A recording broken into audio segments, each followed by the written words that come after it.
First time ko ngang gumawa nitong gulaman flan mga kaantre, pero kita nyo naman, pang malakasan ka agad. Galawang eksperto yarn. Sabi nga ng anak ko, siguraduhin ko lang daw na wag pumalpak dahil kung hindi ay masasayang itong mga ingredients na ginamit ko. Sabi ko naman, wala naman sigurong problema kahit na hindi perfect, basta't ang importante malapit-lapit doon sa reseping ginagaya ko. At sinadya ko talagang damihan to para makadala din kami sa iraan kila nanay, pang merienda din baga kasi linggo ngayon. Kaya tara, samahan niyo ako mga kaantrep. Actually mga kaantrep, ang plano ko talaga ngayong linggo ng umaga ay mag-garden. Kaya nga nandito ako, nag-i-inspection, tinitingnan ko yung aking mga orchids. At ito ang aking okra na nabansot dahil sa init ng mga nakaraang buwan ko pa ito tinanim. Mabuti na lang itong naitanim ko sa ilalim ng mangga ay tumaba kasi nga hindi nabansot sa init. Pero itong si Julia talagang makulit. Anong snack?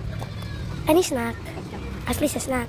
Kaya wala naman talaga akong ibang maisip na pwede kong magawa na maramihan at ito na lang ang ginaya ko sa napanood ko, ang gulaman plan, kasi gagawin kong maramihan para makadala na rin kami sa iraan. Inuna ko ngang lagyan ng mga puting asukal itong ating mga lyanera mga kaantrep. Malaking kutsara puno yan, kaya tagi-isang kutsara lang. Maliliit lang din naman itong mga lyanerang gagamitin ko. Pero doon sa pinakamalaking lyanera, yan dito, 3 kutsara yan ang nilagay ko. Ewan ko lang kung sakto o kung kulang man mamaya, dagdagan ko na lang. Medyo galawang pro talagang ginagawa ko dito mga kaantrep kasi ba naman 7 lyanera ang kinakaramelize ko ang sugar at dalawa-dalawa pa talagang sinasalang ko. Eksperto yarn para mabilis mga kaantrep kasi tanghali na para hindi kami mahapunan at kung may oras pa mamaya gagawa pa ako ng isang merienda para madala din sa iraan para matikman din nila ni nanay ang mga ginagawa kong merienda. So habang sinasalang ko nga ito at ginagawa ko ito, iniisip ko, minamadali ko para makagawa pa ako ng cheesy macaroni para matikman din nila. At pagkatapos ngang mag-caramelize mga kaantrep, tinabi ko na muna ang mga lyanera at ito nag-prepare lang ako ng itlog. So sinabi naman ng nabilhan ko ng itlog na ito ay fresh kaya hindi ko na sineparate dahil bago daw ito. At dahil nga pang malakasan ito mga kaantrep, maramihan 10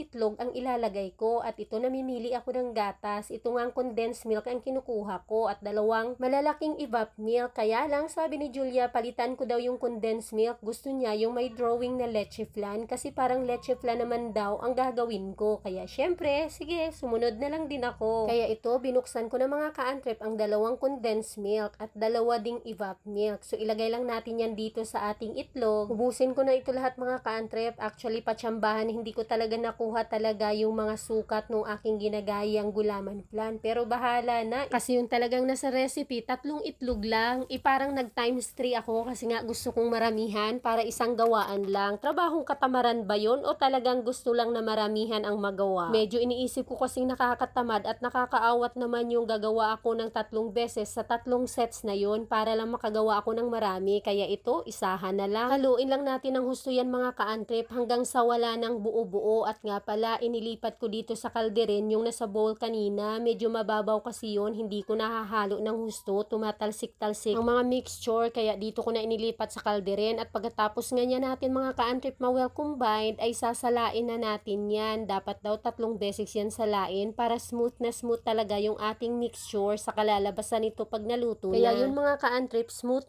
naman talaga ang pagkakahalo ko nito at pagkakasala talaga. 3 beses ko na ngang nasala. Ang problema mga ka-antrip, inuna ko ang pagsasala nang hindi ko pa na ilalagay ang ating cornstarch. Kaya ayun, kailangan ko na namang umulit at naglagay ako dito mga ka-antrip ng 5 tablespoon na cornstarch. At pagkatapos mailagay ang cornstarch mga ka-antrip, dapat kasi kanina pa lang nilagay ko na paglagay ng gatas. Kaya lang nakalimutan ko, kaya pagkalagay nitong cornstarch, halo na naman ulit para maging okay ang ating mixtures at of course, sasalain na naman natin ulit ng 3 beses. Kaya pag gumawa kayo mga ka-antrip, pagkatapos yung mailagay yung ating itlog at ang ating gatas, ay isama nyo na ang cornstarch para isang salaan na lang ng 3 beses. At pagkatapos nun, itabi na muna. Dito sa isang bowl naman ay maglagay lang tayo ng tubig para sa ating gulaman. Hindi naman kailangang mainit na tubig dito mga ka-antrip or malamig na tubig. Yung tamang tap water lang, okay na yon. So 7 at kalahating cups ng tubig ito mga ka-antrip para dito natin tunawin ang ating 2 pack na yellow gulaman. Pero unflavored po ito mga ka-antrip. Utay-utay lang ang paglalagay ng gulaman mga ka-antrip. Huwag ba yung biglaan, kumbaga paunti-unti habang patuloy na hinahalo-halo. At kapag okay na mga ka-antrip, tunaw na lahat, ay saka natin isalang sa apoy. Mahina lang ang apoy mga ka-antrip at tuloy-tuloy lang natin itong haluin habang nakasalang. Hintay lang natin ito na parang medyo kumulo na siya. At kapag ganito na ang texture mga ka-antrip ng ating gulaman, yung parang may paputi-puti na siya at papunta na sa kulo talaga, ay saka naman natin ilalagay itong ating flan. Pautay-utay lang natin ilalagay mga ka-antrip ha, wag biglaan, wag nating ibubuhos. Kumbaga pahina lang, dahan-dahan yung pagbubuhos ng ating mixture ng itlog, gatas at cornstarch. So tuloy-tuloy lang mga ka-antrip ang paghalo habang patuloy din nating binubuhos yung ating flan mixture. Ang apoy dito mga ka-antrip ay nasa low heat na po ito mga ka-antrip at tuloy-tuloy lang natin itong haluin habang patuloy na binubuhos hanggang sa maubos po itong ating flan mixture dito sa ating tinunaw na gulaman. Medyo kinabahan ako mga ka-antrip. Syempre, 'di ba, aalsa siya. Akala ko aawas itong aking mixture dito sa aking kalderin. Habang ginagawa ko nga yan, sige ako sabi, hala,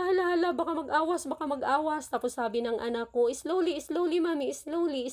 Tuloy-tuloy lang daw. Kaya ayun, dinahandahan ko, awa ng Diyos talaga, hindi naman nakaawas. Or else, kung hindi nagkasya lahat, ay syempre, itatapon na lang yung sobrang konti. Alangan naman, gawan ko pa ng panibagong mixture yan. Ang kukunti na lang. Pero ayun, awa ng Diyos, kumasya naman sa padahan-dahan. Sabi ko nga sa anak ko, kinabahan ako doon na, akala ko hindi na magkakasya. So kapag okay na mga ka-antrep, ayan, na medyo malapot na, ay patayin na natin ang apoy at ililipat na natin yan ating mixture dito sa ating mga lyanerang na may naka-ready na, naka-caramelized sugar. So ito na mga ka-antrep, this is the truth, nothing but the truth. Ang ating pinakahihintay na resulta ay abangan nyo po. So dali-dali natin yan mga ka-antrep ilipat dito sa ating mga lyanera. Kasi baka mag-set dyan sa ating kalderin. Medyo titigas po ito or magsiset kasi nga 'di ba may gulaman at cornstarch ito mga ka-antrep. Kaya ayan, isalin ka agad natin sa ating mga lyanera bago pa mag-set sa ating kalderin. Ayan, sinandok-sandok ko lang yan mga ka-antrep dito sa ating malaking lyanera kasi ito yung dadalhin ko sa iraan. Pupunuin ko ito tapos itong mga maliit-liit ay sigurado yan babanatan yan ng mga anak ko. Medyo excited din nga sila habang nanonood at naghihintay ako din. Excited ako kasi first time ko ito mga ka-antrep. Pero not bad naman kasi sa nakikita ko parang okay naman ang kalalabasan nito. Sana nga. Naku, pang malakasan na talaga ito mga ka-antrep kasi naman yung 7 lyanera mga ka-antrep ay hindi naubos ang mixture ko. Kumbaga may sobra pa. Kaya ang ginawa ko, nag-caramelize na naman ako doon sa isang malaking lyanera pa na bakante ko. Kaya nag-caramelize na naman ako para mailagay itong sobrang mixture. Sayang naman kung hindi ito mapaset or mailagay